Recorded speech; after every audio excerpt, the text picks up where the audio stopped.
Welcome to episode 110 of the Sports Geek podcast. This week I chat with Michael Conley from the Cleveland Cavaliers. Welcome to the Sports Geek podcast, the podcast built for sports digital and sports business professionals. And now, here's your host who loves getting tweets in from podcast listeners, Sean Callanan. Thanks, DJ Joel. Yes, my name is Sean Callanan. You can find me on Twitter at Sean Callanan or at Sports Geek. And I do love getting tweets from listeners during the show.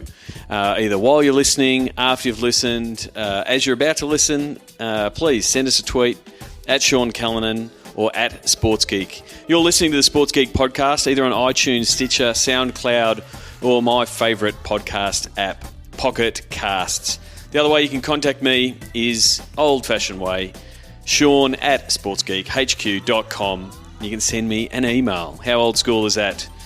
This week, I catch up with Michael Conley from the Cleveland Cavaliers. Met Michael at SEAT in San Francisco. He was also on the championship-winning digital team. Had a great chat to him about what he's been doing at the Cavs, and caught up with him just recently, post-Australia Day, after they did some great activation around Australia Day with Matthew Dellavedova. So I wanted to catch up with him, what they've been doing at the Cavs, what it was like at the Cavs when LeBron returned back to town, and what the Cavs are looking to do with their partners, and how Michael goes about reaching out to partners, understanding what they want to do, and then helping to deliver that in digital.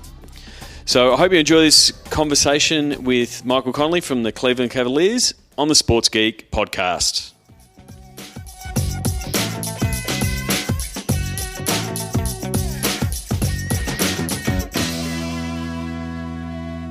Very happy to welcome VP of Digital for the Cleveland Cavaliers, Michael Conley. Welcome to the Sports Geek podcast. Hey, thanks for having me. Really excited to be here. Before we get started into your role at the Cavs, I want to dive a little bit into your background, how you got there. You've been in Cleveland a long time, but where did your career in digital start? You know, I think that's an interesting question because depending on who you're talking to, I'm sure you get a variety of different answers of how people wind up in the digital medium. But so I started my schooling, believe it or not, as a pre-dental major. So I was thinking about going down the track of a science-based degree, and I quickly realized after about 3 years of organic and inorganic chemistries that my interest in looking into people's mouths and fixing those issues was no longer as passionate as it once was. So I quickly pivoted to focus on a degree in journalism, but back during those days, you got to think late 90s, early 2000s, journalism was kind of going through a pretty drastic change at that point in time. And I got some great advice from an advisor that said, hey, I think there's a future there for you, but you may want to take a look at computer science as an undergraduate to get a better understanding for where the space may go. So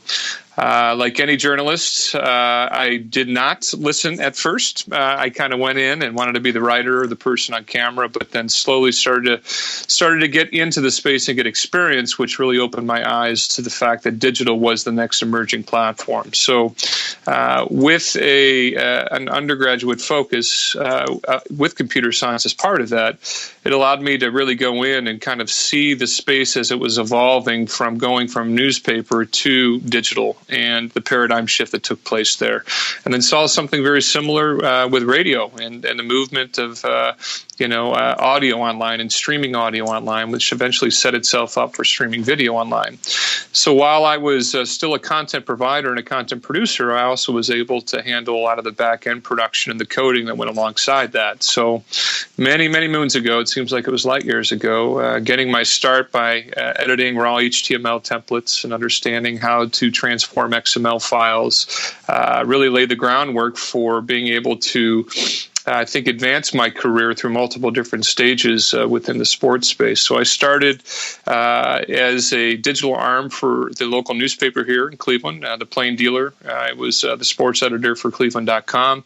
After, it was almost 8 years with them, about 8 years, I took a position with Fox Sports Ohio to start their online presence as a digital content manager. And after about a year and a half in, the gentleman that had hired me out of L.A., who was the executive vice president, moved on to take over their mobile strategy. And I was fortunate enough to get the job and the role to oversee all of the RSN, or the regional sports network digital properties, with another gentleman. So we were based out of Texas, which is odd. A lot of people think Fox Sports in Texas, but in Texas they have their network operations center, and their NOC is where they distribute all of the great content they get from the trucks, beam back in and send that back out to the MVPDs or the affiliates. So we streamlined a lot of video production workflow there. We had off-hour support that was there, and that acted as a home base for me to go to LA for content and to New York for sales, and then more importantly, travel to all the different regional sports networks to help them and guide them in their digital strategy. It was a very interesting time because each of those regional sports networks really do act as their own businesses. So having to almost represent about 20 different business owners that have a variety of different needs through a SaaS solution really created some interesting and fun conversations. So fast forward a couple years, I got a call to come back to Cleveland. And, it was one of those calls that came in very late in the day, and a quick decision was made, and I found myself back home with the Cleveland Cavaliers. So that's kind of the genesis of how I started and where I'm at now. It is fascinating. I do get different responses every time I ask that question about background, because a lot do come from your second original take, not dentistry, but that journalism take of I'm going to be a writer, I'm going to be a presenter, I'm going to create the content. But yeah, really unique, very similar to my background. For 15 years, I was a geek. So the ability to code and understand the behind the scenes of a website, I think that's really, really valuable. And anyone who's trying to break into this scene, I think adding any of those skills, even if you can understand HTML and know where to put a pixel and see where there's a problem with a website, it's so valuable to your skill set as a digital performer in this space, because it just gives you so much more tools of the trade that you can go in there and fix something rather quickly without having to pull in your web guy and those kind of things. Do you think that computer science background has given you a real better understanding of the digital space? It certainly has, but you got to understand, computer science almost 15 years ago is a lot different than it is today, right? So it laid the foundation for me to start to understand the language and the evolution of the language that really powers a lot of the back-end systems. And whether it be on the front-end side, that would be browser-based, like the HTML and the CSS and the JavaScripts, or more of the back-end language rooted in .NET that allows all these different disparate data sources to communicate with one another. My focus really was more on the front end side, but I really became fascinated with back end architecture and structure and how it can really help aid in a great user experience on the front end. So understanding both of those facets, I think, really kept me focused as I started to move through my career to not only think of things through the public side, but also think of things from an infrastructure perspective and how we can create lean pages and the best experience out of that process to ensure that we're staying ahead of the curve. So, in hindsight, it's kind of like I was able to draw straight with crooked lines in a way to wind up where I am here today. And, there's a lot of people out there that do have that similar story, because it still is such a, if you think about it, a very new platform. Digital in its current, day and age of being really the predominant player is still, I'd probably say, maybe 3 to 5 years in its glory years right now, compared to where TV had its heyday and radio had its heyday and print. We're still very young and continue our approach to the summit in this process. So the more you know and the more well-rounded you are with your background, the more valuable you become within the industry, because being able to understand and empathize with those that are doing the work, and then also have the vision and the understanding to strategize to move the brand forward, is a very unique trait where somebody either has one or the other, and very rarely do you find those that have both that can take an organization and move them forward digitally. Yeah, I really do think that, standing in someone else's shoes, understanding what the tech, your web developers or the tech side of it, whether it be that back-end infrastructure, understand what they're trying to do, and being able to talk in their language. So just by being in that computer science field, you know how to take requirements and all of those kind of things. So makes their job a little bit easier, and it helps for better success and gets that collaboration really working. Yeah, and I know we're going to get in the weeds and other elements of today's discussion, but I think you hit on a really, really important point, right? I mean, when you think about your job as a content creator or even a solutions provider, where we found here organizationally with the Cavaliers is we've changed dramatically in looking at how digital fits the bill or fills the need of the organization as a whole. We are no longer just a PR voice of the organization. We are the conduit that keeps the fans connected 24 hours a day, 7 days a week. And we are the leading communication portal now with our fans. So if you take a step back, you start to think about that. Well, now every area of the organization has a touch point that is active on the digital side, from ticketing to marketing to partnerships to game presentation, you name it. So you become a service provider to be able to fit the needs of all these different business sects or business units to ensure that they have the platforms and the tools to be successful at what they do. So here at the Cavs, after about two years of me really being able to sit back and evaluate the current state of the state digitally, we made a decision internally to completely reorg. And we reorged more into two different arms, into a content marketing arm and a professional services arm. So we really set ourselves up like an agency model where we've got front-end developers, back-end developers. We have a solutions architect now on staff. We've got content creators, coordinating producer that's specifically focused on digital, and then those that focus on external communications, both through email and push notifications. So these guys are all working, collaboratively, but also independently, meeting the needs of these different business units, which has created an atmosphere that has been very lean and nimble and forced us to go with an agile methodology to stay ahead of the curve on the way we're developing to try to meet the needs of the organization. Yeah, that's very much like you were saying before, that digital is still relatively new, but still so is how digital teams are formed and how they service. Early on it was they are the content team, they are keeping the website up to date. But yeah, over the last 4 or 5 years, digital is becoming far more horizontal throughout the organisation and being that service provider to all the different business units, like you just said. Whether it's we're doing something for the ticketing, we're running a campaign, digital is going to be the arm for it, but you need to be able to put that campaign together.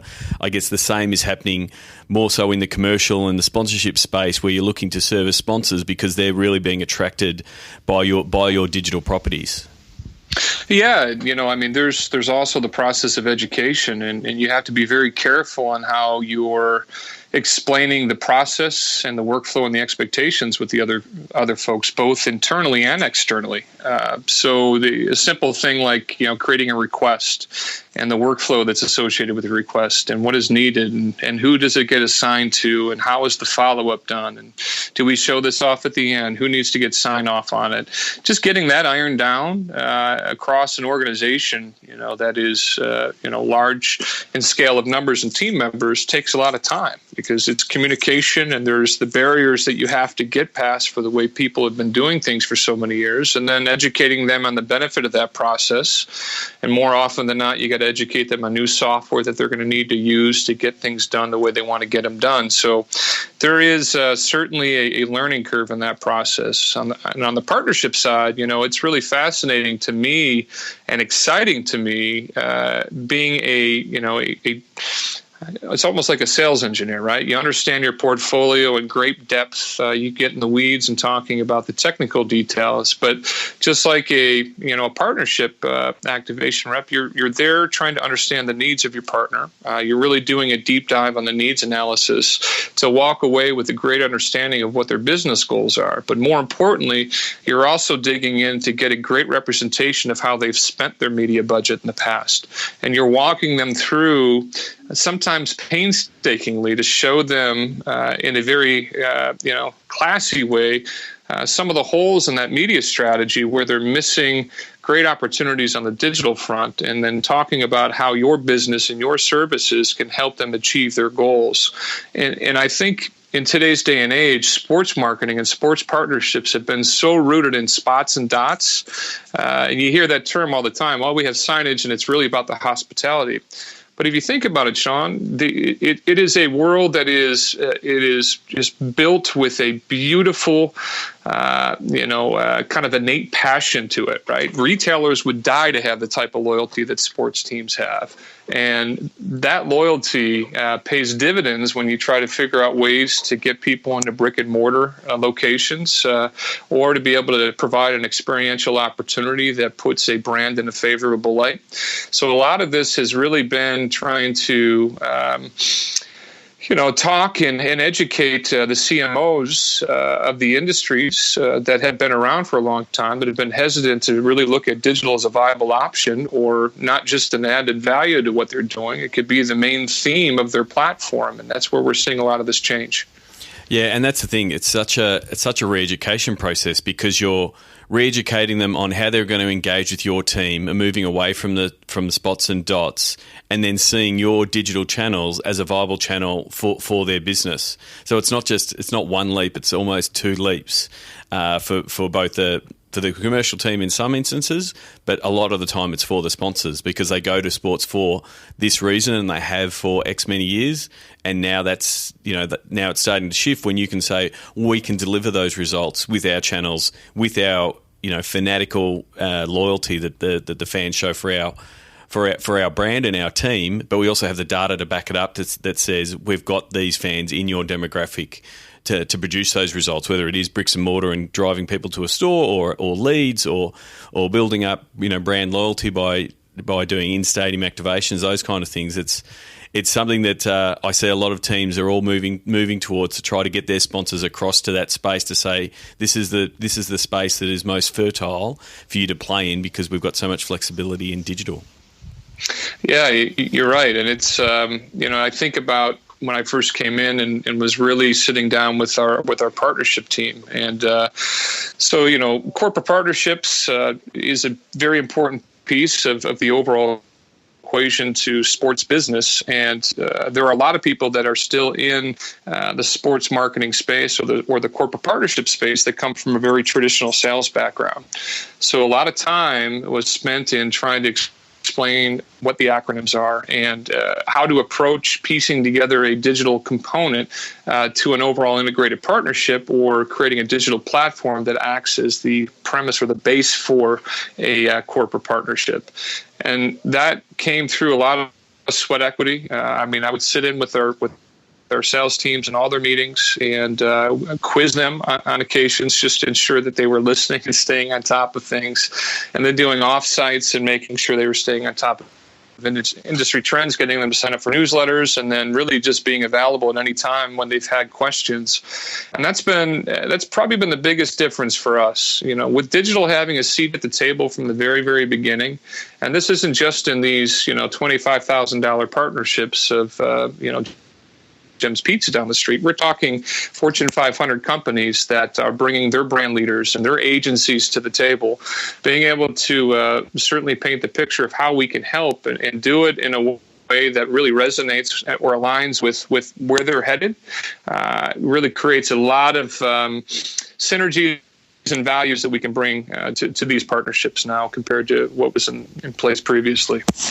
I wanted to dive back into when you started at the Cavs 2 years ago.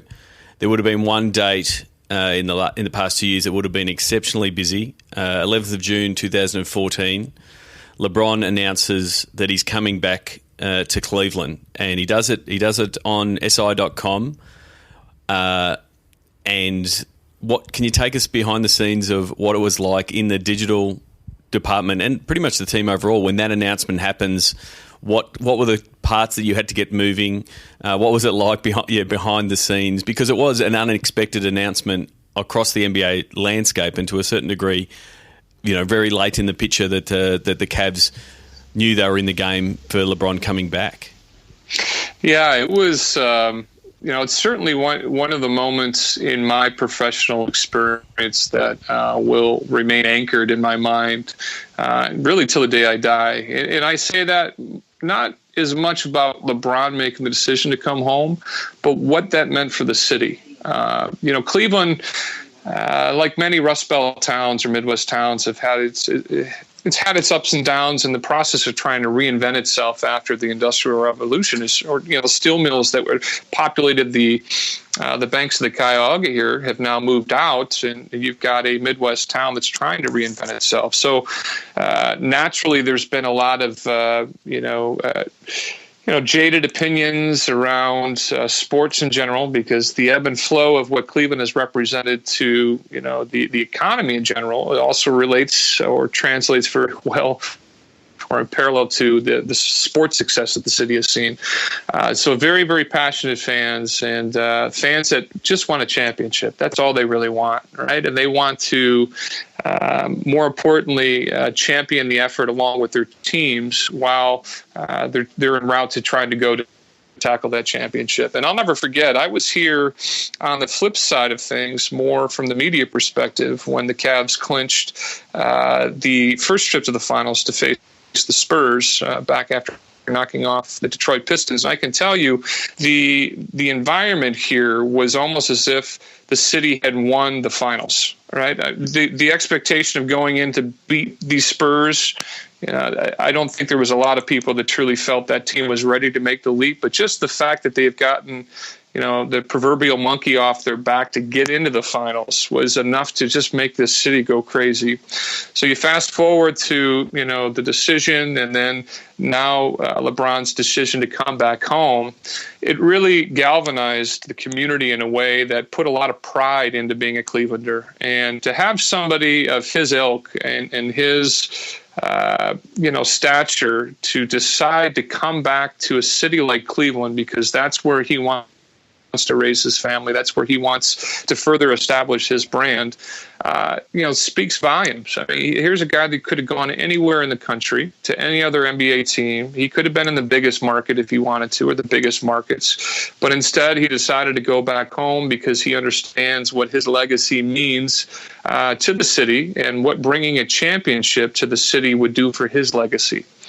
So from a planning perspective, we had heard a lot of the rumblings. There was conversations in the media that were rampant, but we're always kind of trying to follow the rumor mongering, and we almost scoff at it a little bit, right? Because you shake your head or scratch your head sometimes on how these crazy ideas are concocted or conjured up, and you, at the end of the day, know the truth of the reality behind it. In this case, we were kind of, hoping for the best and going along and acting as if. So we had a plan A and a plan B. Our plan A was really to go into, an off season in which we had great expectations. Obviously, we had the number one pick in the draft, which was a huge win for us. A draft in which Andrew Wiggins, was projected as the number one overall pick, and a gentleman that just had great athleticism. So we had upside regardless, right? And what came back with LeBron and making his decision was just, hey, that would be great, but we also need to focus on what we have here in the core to move forward with Kyrie and Tristan, and at that point, a young Deion Waiters and Andrew Wiggins. So we had a lot of really young core talent, which got the city excited about, okay, maybe this is the next generation of Cavs basketball. Well, then when LeBron decided to make his decision, it was one of those moments where it came across. We were all a bit in shock, but thanks to planning and pre-planning, we had a lot of our ducks in a row to start to handle the communication. And the communication was more about, hey, how do we get ticket information out to people? And the days before that decision, a lot of the ticket inquiries were obviously increasing based upon the noise that was in the media about the potential for that happening. But each individual unit was trying to put together a plan on how they would react. And we knew our responsibility from the digital end was really to kind of be that postcard to the world about what that meant to Cleveland and the organization as a whole. So we wanted to do something special in regards to piecing together a great splash page, welcoming LeBron back home, and then, telling the story of, LeBron 1.0 versus LeBron 2.0. And then more importantly, let's start to look forward. Let's not look back anymore, right? We've got this great opportunity in front of us. How do we start to align ourselves to ensure we're going to have the most possible success? And a lot of that really came down from no longer making phone calls on the partnership side to accepting phone calls on the partnership side. That's a good right? problem to have. Yeah, it certainly is. But at the same time, when you're thinking about creating digital platforms, we're not aligning standard, pieces of signage. Yeah, sorry, we've just the technical difficulties there, but you were just talking about the sponsorship campaigns and the inbound calls coming in after LeBron. It's something you've just got to be like. It's a preparation of you can't be ready for that kind of event happening. But like you said, you had a plan A, a plan B. I know we had once where we had an NRL player going into a press conference and the team didn't know whether he was going to say he was going to stay or leave. And as a digital team, we prepped, multiple hashtags and the reaction that they were going to have to deal with either way. So that was really the way that you sort of handled the rumours around LeBron coming back, just having all of those plans in place, ready to go. Not necessarily having all the content up and ready to go, but knowing that, well, if this does happen, we're gonna roll with this plan.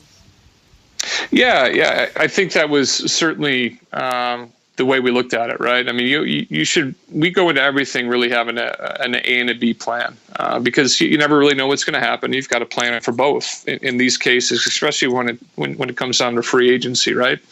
Having been through many off seasons and having a team that was experienced, some of the team members here have been on for 8+ years and have seen, the previous LeBron 1.0 and then this time coming back. There was no hesitation, right? I mean, everybody kind of went into, kind of an action-based mode to get the message out. And what was really important for us and what kind of solidified our focus from the content side is, well, we also want to be the voice of the fan as well. We want to showcase the fans' excitement through this process. So how do we leverage our social channels to be able to pull in all this excitement and be able to deliver it out to the rest of the world to kind of show the impact of this decision? So a lot of social visualizations on things we did around the queue or on our websites, engaging directly with our fans on social with ticket giveaways or merch giveaways, allowing them to send in, where were you when the decision was made, to be able to create a backlog of great content that really became evergreen, right? When you have a moment like that, that's not just, that's not just for a 1 hour window. That's timeless. That can always tell a story over time. And we did use a lot of that content throughout the course of the year, especially when we got into the playoffs, to build out a really interactive timeline that represented the sheer magnitude of the season as a whole. And it was great to have that type of content readily available to be able to plug in to help tell that story. So it was great, but I could tell you as fast as it came, we were you're back to work the next day. Yeah, we were off and sprinting. Yeah, I mean, literally from the time that decision was made, and that's sports in a nutshell, right? You've got an event to plan for, and that event waits for nobody. So start planning and make sure that you're completely buttoned up by the time that the ball is tipped off the first time. Wanted to touch on a few recent events that you've had and coming up. You recently did an Australia Day themed game, and you've also got a Chinese New Year themed game as well. Do you want to take us through some of the reasons behind that and why the Cavs are doing it and some of the partnership options that you've sort of worked around those 2 days? Yeah, so Sean, as I'm sure you know, and a lot of folks that follow the NBA, it truly is becoming a global sport. You look at football or soccer, depending on and where you're referencing the sport as kind of being the global leader. But behind that, you think about sports that break down the borders of every country or has a touch point in every country. Basketball is really number 2 in that bucket. And a lot of thanks to some great foresight by David Stern and the effort to try to globalize the game when he did, but also the simplicity of the game. Right? It takes a basket and a ball, and it doesn't matter where you're at, you can play, and you don't need 10 other players to be around you in order to get a game in. It really lends itself to international, or an international fan base embracing the sport in general. So, with the New World roster and the impact and the type of we had on the roster and their international fanfare. I mean, LeBron aside, you've got guys like Kyrie Irving, who's done a great job of establishing an international brand, and Kevin Love. And in our first year, we had Sean Marion, who had a great following from his years.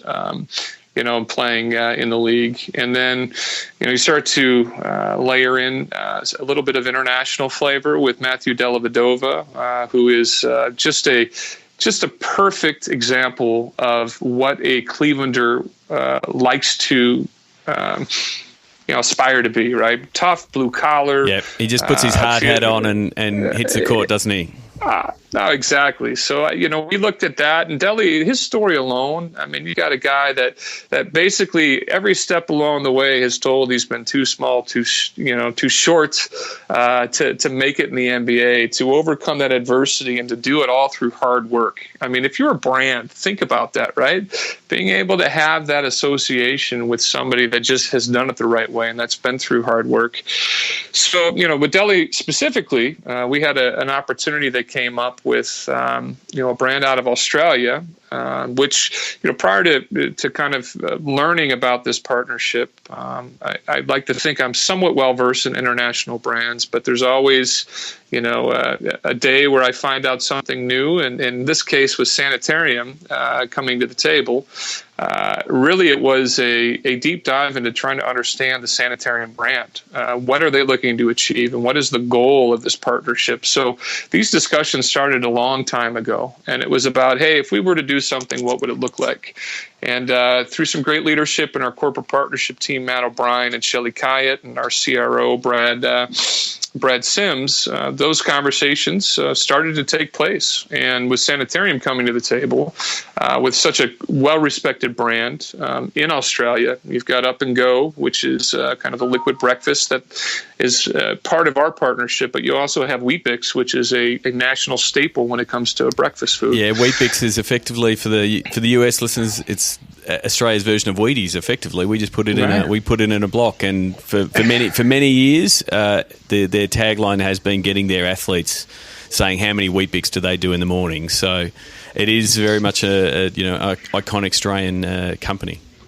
Right. So learning about that, the Sanitarium brand and the Weet-Bix brand and the Up and Go brand, we were able to really get a deep understanding for what they wanted to achieve. And unlike a lot of partnerships, if you think about it, this one was really a first in a variety of different levels. A lot of cases, you have an international brand that is about to launch a product in the U.S. or stateside, and they want to try to get awareness. So they'll partner with a sports team that's got great reach to try to get as many impressions as possible. Well, that wasn't the way that this partnership started or ended. It was about trying to take a look at an emerging game. Australia, for the U.S. listeners that aren't aware, has the highest League Pass subscribers. League Pass subscribers outside of the U.S. than any other country, which is amazing. You think about the loyalty to basketball there and the interest in basketball, and you couple that just with national pride in general. The Aussies love their Aussies, and how do we create an environment where we can allow a brand like Weet-Bix, or in this case Up and Go, that is as popular as they are in Australia, to forge a partnership with an NBA team for the purpose of elevating their brand back in their home country, right? Not to push that in the US, but to elevate the brand back in their own country. Yeah, so it was primarily an activation back into Australia. I know on this side of the thing of the ditch, the game was available for streaming live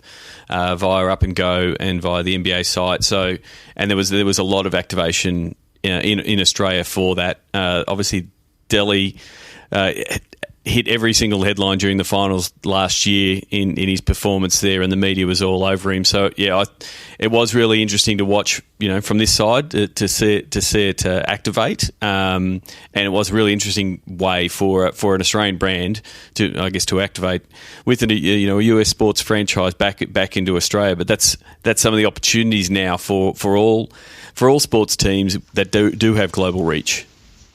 Yeah, and I think it's also a great way to take the game and naturally fit that into the culture, of the company or the country it's representing, right? We understand sports at a very live and died. It's part of our regional communities, but it doesn't always have that same type of connotation overseas, depending on whether or not you're looking at a country in South America or Australia or China, et cetera. Everybody looks at the game a little bit differently. So with Australia, the barrier for entry into a partnership like that was relatively seamless. If you think about it, English is still the language of record. So there's not a big language barrier there. I mean, albeit I learned a ton about how, the Aussies shorten everything into a short. Yeah, everything becomes slang in some form or another. And there is a bit of that. And there's far more sarcasm than there probably should be. But that is the Australian way.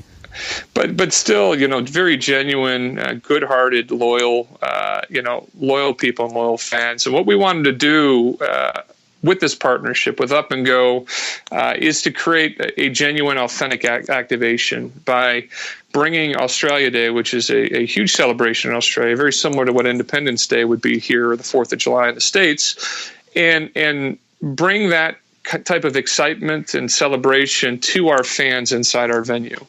And with that, and the content that was created throughout the course of that game, how do we then reach back out and bring the Australian fan into the queue and bring the queue directly to the Australian fan? And social media became a great pipeline to do that. With the help of Matthew Dellavedova, we created a bunch of videos in advance that we were able to post to social media that had a great call to action, where Delhi asked his fellow Australians to post to social media explaining how they're celebrating Australia Day and using the Cavs Australia Day hashtag, so we can kind of whittle down some of the noise that was tied to the actual Australia Day hashtag. And in parallel, he also reached out to the fans locally here regionally and asked them to post pictures of them wearing green and gold to celebrate Cavs Australia Day using the same hashtag. So we curated all that, all of those great posts, and we had those feeds coming in real time. And then we were featuring all that content in a variety of different areas in real time throughout our arena. So the Australian fan, as they were taking in Australia Day and watching the Cavs game in parallel, were posting pictures of how they were celebrating, and fans that were watching the game were able to see up on all of our fascia signage, our corner boards, areas of the concourse, how the Australian fan was celebrating. And then from there, our fans really became excited about joining that excitement and posting pictures from the game and finding Australia fans that were in the audience and getting pictures with them. Sean, it got to a point where, we were all kind of, excited to kind of see what was going to happen, but we didn't really know what to expect. And by the time we tipped off, it was almost 11 a.m. In Australia, which was actually the night before back here in the States. So you think about a 16-hour time difference between the two. We thought maybe there was going to be a little bit of a challenge there, but once we got past the initial hurdles earlier in the partnership, we realized a very smooth transition of how to work, with greater than 10,000 miles separated between us, to be very effective in being able to bring a live event like this to life. I mean, it was it. I mean, if it does help, it was a national national public holiday in Australia, so there would have been a lot of people at home, probably watching the game. then setting up the barbecue for an Australia Day barbecue later in the day. So I think the timing was absolutely right for it. I think the next step, and I think Lee Ellis from the Starters was at the game and he asked LeBron, I think the next step is obviously to bring a game out to Australia, and considering we're going to say that you've got 2 Australians on your team because Kyrie Irving was born in Melbourne, I think we should be putting the Cavs up for to be nominated to come out and maybe play a game at Rod Laver Arena, maybe the same place that the Aussie Open was just played, and 15,000 people will fill that place, no problems. Yeah, I think the future game as it relates to the Cavs and international travel is really set forth by the global games with the NBA. But the NBA looks at what are the best emerging markets or established markets where we've already got a great fan base that we want to try to nurture by bringing the game, or where's new ground that we want to break by introducing the game. And now as you start to look traditionally and where they've targeted games, China's been a big market for them, obviously, given the sheer population of potential fans.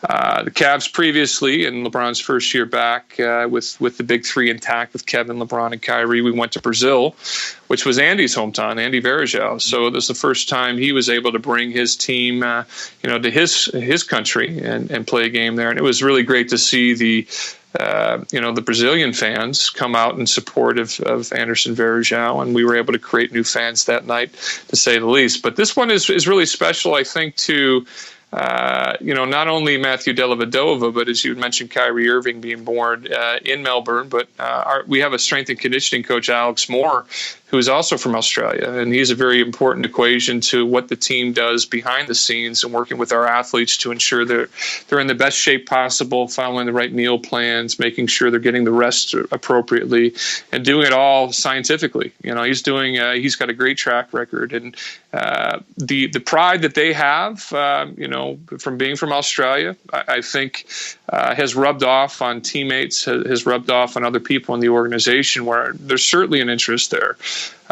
We're going to be at the mercy, obviously, of seeing where the global games takes us next. But I can tell you, Australia is a great frontier and opportunity for us just to simply come out and kind of embrace and enjoy the fans, because we've seen the passion there. And there's nothing better than playing in front of 15,000 loud and excited fans. And we know if we were to stop in Australia, that would be the case. I've got one last question, because part of your role with Cleveland Cavs is you also run and manage the digital for the minor league teams under the charge of the Cavaliers. And a lot of the minor leagues, in baseball and basketball, are sort of known for their out there innovation for game day things, and really get the promotion out there to get it in front of fans. Do you use those minor league teams as a little bit of a beta platform to test a few things, whether it be newer platforms or try a few different campaigns with those minor league teams? We're certainly more aggressive on some of the more innovative or forward-thinking type of platforms or themes, and there's a lot of reasons behind that, right? Some we may be restricted based upon guidelines that are in place at the NBA level to what we can and can't do, and obviously the sample size might not be as exposed if there was a mishap per se, or something did not work as expected, and we kind of failed in that innovation process, which to me I think is a very important part of innovation. You've got to fail a couple times in order to succeed.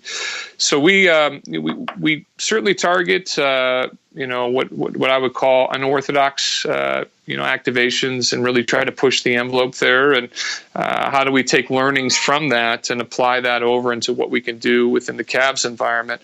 But what I tell you, Sean, there is no substitute for 20,562 fans, right? If you scale something and you have success at 7, 8, 9,000 fans, can you 100% guarantee that is going to translate effectively to doubling the size of that audience?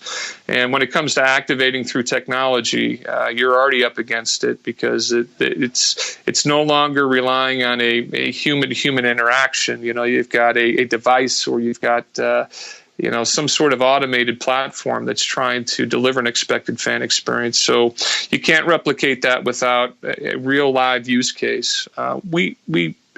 I think spread that out throughout the course of all of our properties. We do want to be innovative and drive, unique experiences and engagement for our fans at the Cavs. And we deploy a crawl, walk, run approach. And what that means is we have a technology we're really interested in. We'll bring that technology in. We'll evaluate that. We'll figure out where the best fit is. What is the what is the real opportunity here? What is the ceiling? Where can we see this going over time? And then let's define a path to try to get there. And with crawling, we'll identify trusted users within the organization to have first access to the technology and get some really candid feedback through that process. So it's almost a smaller focus group. What's the good? What's the bad? Where are the errors? And work with them by giving them this first to market experience to get their feedback to iterate off the project so we can get to kind of that walk phase. And that walk, we open it up to a much larger sample size. We probably try to take operational concerns into account at that point in time. How does this affect staffing? How does this affect if we're talking in-seat, the delivery path of how we're going to bring food down to people. And then when we run, it's like, hey, we've got a fully vetted platform that we've tested over time that we know is going to work. Now it's just a matter of scaling and putting together the right marketing behind it to make it effective. And we are very, I think, similar in our approach across all of our platforms, whether it's on the minor league side or the pro side, to make sure we understand what we're seeing and then adapting to that to make the product better over time. So it's exciting to have all the different properties to work with. But I think a lot of our success and our freedom comes from an ownership team that is okay of failing to find the next great solution, right? And pushing us and challenging us to always be forward thinking and working on our business, not just in our business. And a lot of people get caught up in being so focused on the day-to-day that it's very hard to take a step back and really look strategically on what's going to get us to the next phase. Yeah, that's one of the lucky parts of what I do at Sports Geek is I'm normally the person that's actually pulling the person to step back and say, let's look at the things, because the day-to-day can get on top of everything that you're doing. So I'm normally the one that's pulling them away from the day-to-day and say, let's look at the overall, what are you doing? Why are you doing it? What other things can we tackle? Because that's really important, because if you don't, then you're just going to be flatlining those kind of things. Thank you very much for your time. I'm going to finish off with the Sports Geek starting five quick questions to wrap up the interview. What was the first sports event that you attended? So way back in the early 80s, I attended a Cleveland Indians baseball game at Old Municipal Stadium. And to some people, Municipal Stadium may not sound like much, but it was a old venue that was originally built back in the early 1900s with the hopes that Cleveland would land an Olympics game. So it was a very large stadium. And at the time when I went to that game, the Indians were certainly not the premier team in baseball. So if you can imagine 80,000 plus seats in this venue and probably about 3,800 people in the stadium, as a kid, I had free reign to run anywhere I wanted to after any foul ball. It really painted, I think, a real great picture of my childhood and provided a really great childhood memory for me to be able to have that first experience upon the first time of walking into a pro stadium. That would have been featured in the film Major League. Yeah, that's correct. Well, ironically, though, most of the scenes for Major League were actually shot in Milwaukee, not in Cleveland. So there are some real scenes that were shot in Cleveland. But if you look deep beyond just the film, you can realize that Milwaukee was also a point where they filmed some of that. Oh, very good. And your favorite food you've ever eaten at a sports event? Now, I know you can't call beer food, so I won't say that. I've had beer for lunch before. I could call beer food, but if there's a food that goes with the beer, that'd also work. I love pretzels. I'm a sucker for pretzels, hot pretzels, hard pretzels, unique flavored pretzels. It doesn't matter. So anytime I go to a sporting event, I'm certainly getting myself a pretzel to take in the viewing experience. And what's the first app that you open in the morning? What's your go-to app in the morning? Well, outside of the Cavs app, which, shameless plug here, I encourage everybody to download. I'm a big fan of the Bleacher Report Team Stream app. To me, they did it right. They were really pioneers in aggregating, all the best content from across the sports landscape in one easy-to-use interface. And I find myself going and launching that app in the morning just to catch up on what I may have missed overnight. And do you have a suggestion for the Sports Geek podcast listeners to follow, whether it be someone who writes or someone on Twitter or someone that you just try to track down and see at a conference?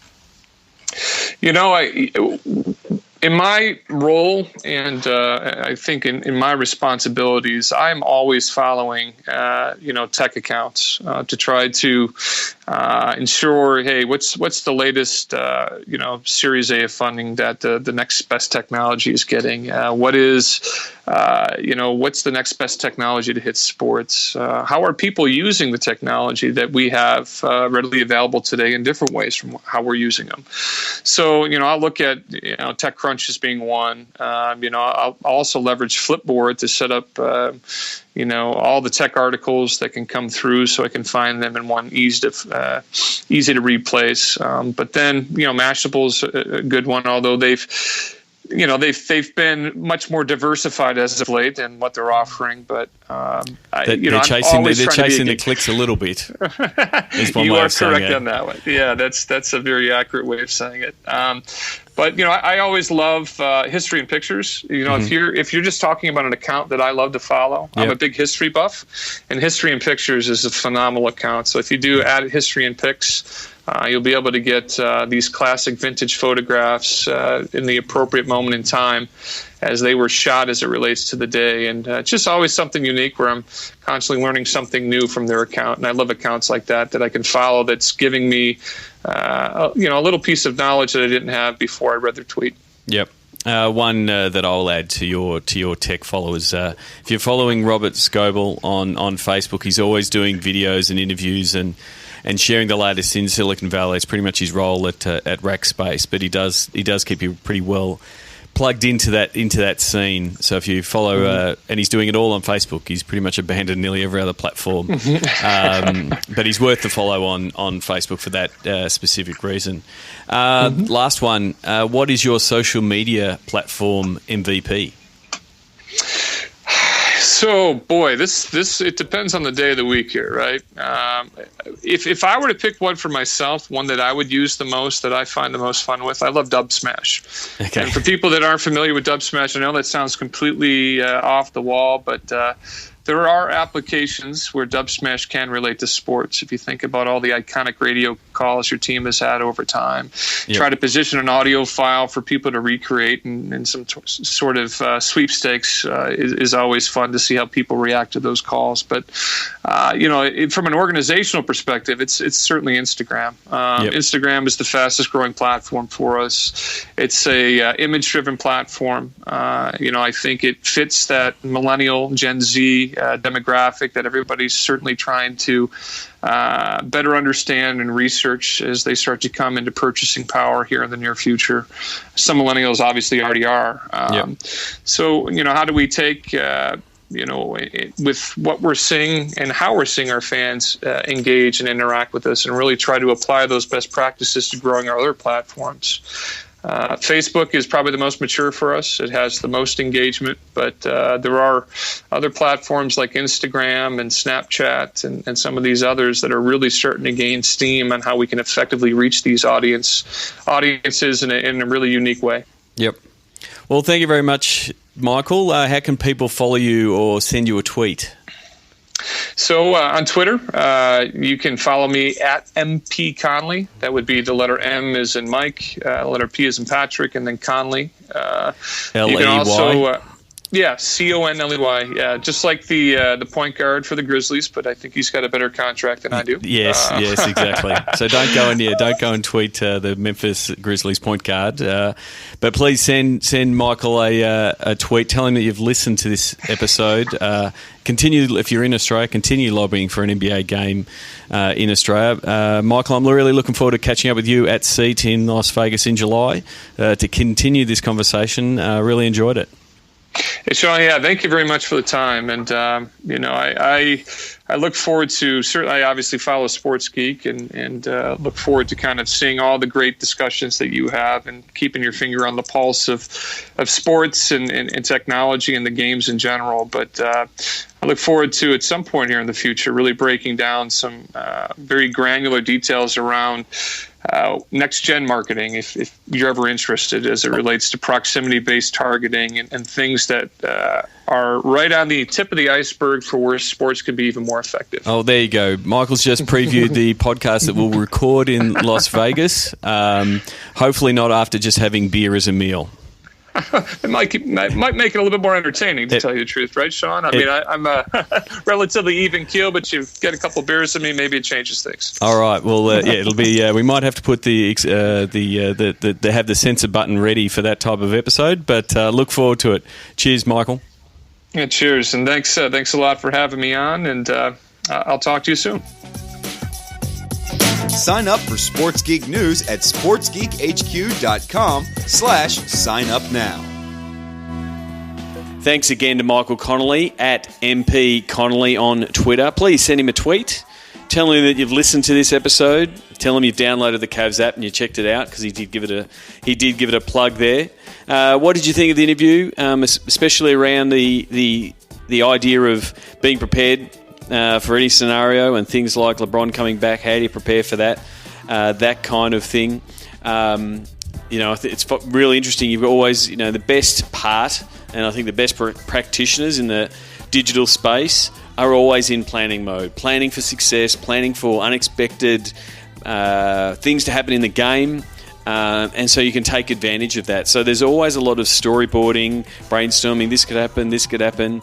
What happens if this move happens?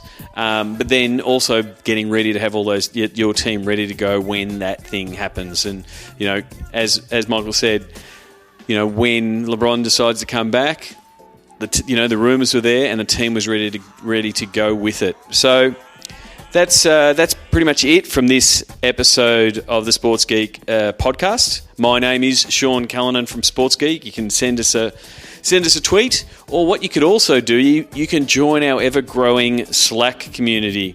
We've got a sports business Slack community. If you work in sports business, or you want to work in sports business, and you want to check out Slack, Slack's a great messaging collaborative tool. Please just go to sportsgeekhq.com/Slack. We are now just crept past 80 members, and they are worldwide. We've got people over in Europe, in England, people from Australia, and obviously people in the US. I invite all of my guests to join our Slack community. Michael is one of the people in there. So if you want to ask him a question or have your say on all things sports business, please join us in that Slack community. sportsgeekhq.com/Slack is how you get your invite.